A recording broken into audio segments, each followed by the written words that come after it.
Hello everyone, my name is Manasvi Dubey and I have qualified SSC Stenography 2024 exam with All India rank 152 and secured a post in DOBT department.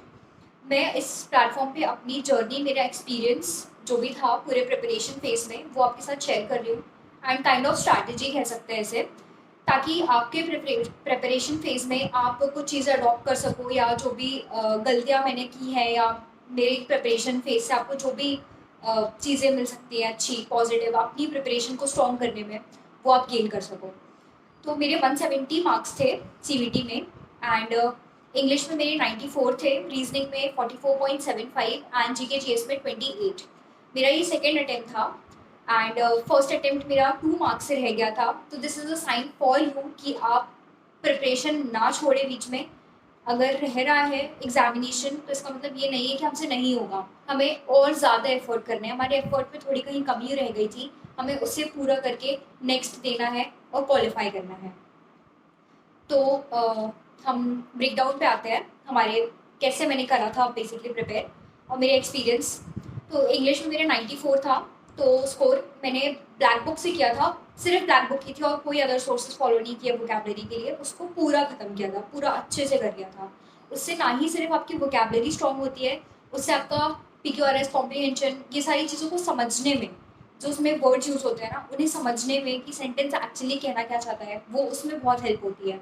हमें ऐसी चीज़ समझ में नहीं आती है, but अब जब बहुत टाइम से आप कर लेते हो उस चीज़ में आपको फिर समझ में आता है कि हाँ कहीं ना कहीं चीज़ें हेल्प करती हैं। फिर कॉम्प्रीहेंशन का मैंने सिर्फ बहुत सारे कॉम्प्रीहेंशन के क्वेश्चंस वगैरह प्रैक्टिस करे थे, न्यूज़पेपर एंड ऑल या मैगजीन्स स्टोरी बुक्स ये सारी चीज़ें फॉलो नहीं करी थी, क्योंकि मुझे वो चीज़ें खुद के लिए इतना मतलब हेल्पफुल नहीं लगी थी। मैंने सिर्फ क्वेश्चंस लगाए थे, उसके बहुत सारे क्वेश्चन बहुत सारे टॉपिक्स से गो थ्रू हो गई थी मैं क्वेश्चंस के ही थ्रू कि किस तरीके के क्वेश्चंस पूछे जाते हैं टफ से टफ लेवल में, इजी से इजी लेवल में।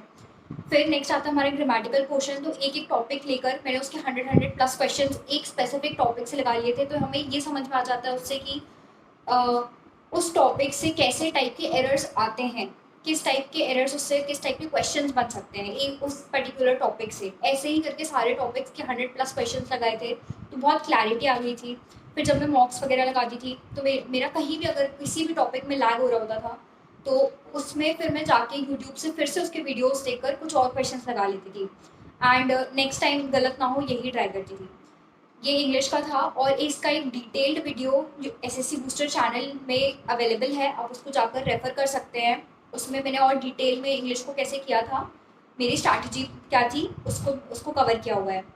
नेक्स्ट हम रीजनिंग पर आते हैं। रीजनिंग के लिए भी यूट्यूब पे बहुत सारे टीचर्स अवेलेबल हैं। आप उससे पहले कोर्स ख़त्म करिए, स्पेसिफिकली हर टॉपिक के 100 प्लस 150 प्लस क्वेश्चन लगाइए, हर एक टाइप के क्वेश्चंस को अच्छे से समझिए कि किस टाइप्स के रीजनिंग में अलग अलग टाइप्स होते हैं, उस टाइप्स के क्वेश्चंस को आप अलग से अच्छे से समझिए, तो आपके गलती होने के चांसेस कम हो जाते हैं। कोई भी टाइप का क्वेश्चन आ जाए आपको रीजनिंग में बनेगा। ये करके हर एक टॉपिक के क्वेश्चंस लगाइए, ये यही वे है। और रीजनिंग को जितना आप प्रैक्टिस करेंगे उतनी आपकी रीजनिंग अच्छी होगी, उतने ही आपको कंसेप्ट क्लियर होंगे, उतने ही आप टाइप्स जान पाएंगे क्वेश्चंस के कितने हैं, कैसे रहे, कैसे कैसे आते हैं। और आपका माइंड शार्प होगा कि अलग अलग टेक्निक्स को हम कैसे लगाना है रीजनिंग सॉल्व करने में। ये रीजनिंग का था और रीजनिंग एक बहुत स्कोरिंग सब्जेक्ट है, तो आप बिल्कुल उसमें यही ट्राई करना है कि 50 में से 50 ही स्कोर करना है। यही आप जब सोच के करेंगे तो आप रीजनिंग में अच्छा स्कोर कर पाएंगे। इसके अलावा नेक्स्ट हम आते हैं जीके जीएस पे। एक मेरी पर्सनल टिप है कि जीके जीएस के हमें भरोसे नहीं जाना है पेपर में, क्योंकि जीके जीएस अनप्रिडिक्टेबल होता है। पढ़ना हमें सब है, पढ़ना कुछ भी छोड़ना नहीं है। वो जो बोलते हैं ना कि एक इम्पॉर्टेंट टॉपिक्स कर लेते हैं, ये सब कुछ भी नहीं होता है। मेरा प्रिपरेशन फेज रहा है ऑलमोस्ट 2.5 ईयर्स का हम कह सकते हैं। तो मेरे प्रिपरेशन फेज में मेरा एक्सपीरियंस यही था कि कुछ छोड़ना नहीं है, क्योंकि यू नेवर नो क्या आ रहा है पेपर में। तो हमें पूरा तैयार होकर जाना है कि कुछ भी आए यार मुझे करना ही है, मतलब मैं इसको लाऊंगी ही अच्छा या लाऊंगा ही अच्छा। तो जीके जीएस के हमें भरोसे नहीं जाना है, क्योंकि हम एक माइंड में स्कोर रखते हैं ना कि एक हमारे 160 प्लस स्कोर के लिए मुझे इस सब्जेक्ट में इतना लाना पड़ेगा, उसमें इतना। तो ऐसे ही जीके में हमें लाना है, पढ़ के सब जाना है, बट एक भरोसे हम उसके नहीं जा सकते। मेन आपको स्ट्रॉन्ग जो करना है वो इंग्लिश और रीजनिंग करना है। वो स्कोरिंग सब्जेक्ट्स हैं, आप उसमें अश्योर कर सकते हो खुद को कि हाँ मेरे इतने तो आ ही जाएंगे पेपर में। जीके जीएस के में आप खुद के लिए एक एवरेज रखिए कि हाँ मुझे इतना लेके जाना है, और पढ़िए भी पूरा, और वो एक आपका बूस्ट कर सकता है स्कोर। बट हमेशा उसमें इतने आ जाएंगे कि हम खुद को श्योर नहीं कर सकते। ये जीके का है, ये मुझे मेरा ऑब्जर्वेशन था, ये मैंने वो आपके लिए सजेस्ट किया है।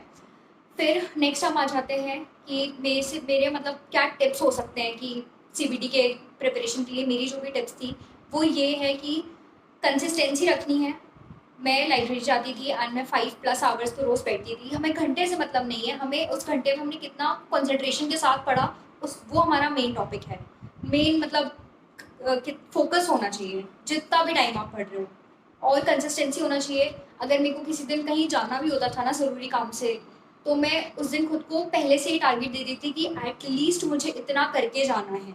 मैं अगर इतना नहीं करूँगी तो मैं नहीं जाऊँगी। मैं खुद के ब्रेन को ये सिग्नल दे रही होती थी कि अगर मुझे इतना करके ही जाना है तब मैं जाऊँगी, ऐसा। तो आप खुद मतलब कंसिस्टेंसी मेंटेन करने के लिए कि मेरा कहीं बीच में ब्रेक ना हो, तो कंसिस्टेंसी इज़ द की। जीके जीएस के लिए रिविजन इज़ द की। रिविजन आप जितना करोगे, हमें ऐसा लगता ज़रूर है कि हमें ये चीज़ फैक्ट्स याद हो गए हैं, बट हम जब ऑप्शंस देखते हैं ना तो हम कंफ्यूज हो जाते हैं। तो revision is the key, multiple times revision करिए। Third is mock test analysis. सबसे जैसे हम हमारे साथ क्या होता है कि हमारा जो स्कोर है वो स्टैग्नेंट हो जाता है, एक बार ग्रोथ हो कम हो जाती है धीरे धीरे, जैसे हम हायर स्कोर अचीव करते जाते हैं। फॉर एग्जाम्पल 130 140 के आसपास आने लगे हैं तो हम वहाँ स्टक होते हैं। ये हर एस्पिरेंट को फेस करना पड़ता है। मैं भी 150 के बाद मैं स्टक हो गई थी, मतलब उससे ज़्यादा मेरे नंबर नहीं बढ़ रहे थे, उसी के अराउंड आगे पीछे +1 +2 +3 ऐसा, या माइनस में ऐसा ही स्कोर आ रहा था। उसके लिए mock test analysis is the key. आप जो भी आपके टॉपिक्स गलत हो रहे हैं उनको अलग से साइड में लिखिए। मैंने बहुत अच्छे से लिखती थी कॉलम्स बना बना के कि क्या गलत हो रहा है, क्या मिस हो रहा है, क्या अनअटेम्प्टेड रह रहा है, किसमें मैं तुक्का लगा रही हूँ, ये सारा मैं लिखती थी। उन टॉपिक्स को मैं अलग से यूट्यूब से जाके वीडियोज से कवर कर लेती थी। और नेक्स्ट टाइम में कोशिश करना है कि वो टॉपिक्स, अगर मुझे मेरे 10 में से 8 क्वेश्चन सही हो रहे हैं तो मेरे 10 में से 10 क्वेश्चन सही हुआ। अगर किसी टॉपिक में एक भी गलत हो रहा है तो मैं उसको अपना वीक टॉपिक में समझती थी। और सिली मिस्टेक जैसा मैंने कोई कॉन्सेप्ट नहीं रखा था खुद के लिए। अगर कोई चीज़ गलत हो रही है तो वो गलत है, मतलब सिली मिस्टेक नहीं है, मैं कहीं ना कहीं उसमें लैग कर रही हूँ। और कोई भी टॉपिक, एक आपके लिए एक टिप ये है कि कोई भी टॉपिक को आप छोटा समझ के इग्नोर नहीं करिए कि यार इससे सिर्फ 1 या 2 क्वेश्चन आता है, लेट इट बी, रहने दो। नो, वही 1-2 नंबर आपका रैंक आगे पीछे कर देते हैं, वही 1-2 नंबर आपको अच्छा डिपार्टमेंट दिलवाने से रोक सकते हैं। तो ये अपने माइंड में हमें पहले ही, हमारे माइंड को ऐसा बिल्ड करना है हमें कि पूरे प्रिपरेशन फेज में कि कुछ भी छोड़ना नहीं है, कुछ भी छोटा नहीं है, सब करना है। एवरीथिंग इज़ इम्पॉर्टेंट, जितना मुझसे मैक्सिमम कवर हो सके ये करना है। ये मेरी टिप्स एंड मतलब मेरे एक्सपीरियंस के हिसाब से जो मुझे लगी फेज में, जो मैंने फॉलो किया एक्चुअली, वो है ये। एंड नेक्स्ट हमारा टीयर 2 रहता है स्किल टेस्ट। स्किल टेस्ट के लिए मैंने सर को ज्वाइन करा हुआ था, एंड सर ने हमारे साथ इतनी मेहनत की है, मतलब जिसके लिए मैं, मतलब जो चीज़ें मैंने सोची नहीं थी कि अच्छा स्किल टेस्ट में ये सारी चीज़ें भी होती हैं। कॉपी कैसे रखनी है से लेकर आपको टाइपिंग की अलग से प्रैक्टिस करवाना, और वर्ड्स की अलग से प्रैक्टिस करवाना, ताकि आप बिल्कुल कहीं डिक्टेशन में रुको नहीं।